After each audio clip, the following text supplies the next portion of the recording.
सूखा छोड़ा खदान विवाद को सांप्रदायिक रंग देने की कोशिश, नागरिकों ने जताया विरोध।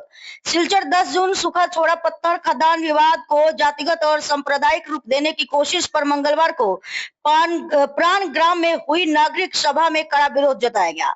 स्थानीय लोगों ने कहा कि यह प्रशासनिक मामला है, लेकिन कुछ लोग सोशल मीडिया के जरिए जहर फैला रहे हैं। सभा में अभिजीत घोष द्वारा फेसबुक लाइव में आपत्तिजनक शब्दों के इस्तेमाल की निंदा करते हुए उसके खिलाफ कार्रवाई की मांग की गई। सभा ने प्रशासन से निष्पक्ष जांच और शांति भंग करने वालों पर कड़ी सजा देने की मांग की।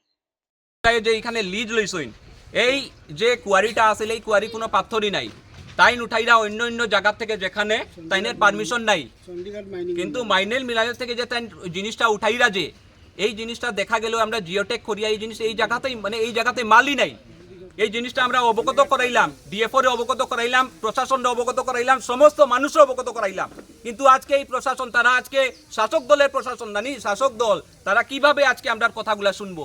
এর জন্য আর প্রশাসনে আমরা আর্জি জানাইতাম না। এই মাসের ভিতরে আমরা পিআইএল ফাইল করলাম, আর এই যে মেমোরেন্ডামের কপি আমরা সাবমিট করছিলাম শিলচর ডিএফওর এখানে আস্থা আমরা এখানে মেমোরেন্ডামের আস্থা কপি আছে, রিসিভিং কপিগুলো আছে, সমস্ত তথ্যগুলো আজকে গুয়াহাটি হাইকোর্টে আমরা নিয়ে যাইমু। এবং আমি আশাবাদী যখন আমরা পিআইএল ফাইল করবো এই জিনিসের মধ্যে আজকে আমরা প্রশাসন তো কিছু করলো না, কিন্তু আজকে আমাদের সুপ্রিম কোর্ট মহামান্য আদালতের উপরে আমরা ভরসা যে এইখানে যেভাবে তারার যে দুর্নীতিবাদ চালাইয়া যায় এই দুর্নীতির বিরুদ্ধে আমরা প্রতিবাদ গড়িয়া তুলবো।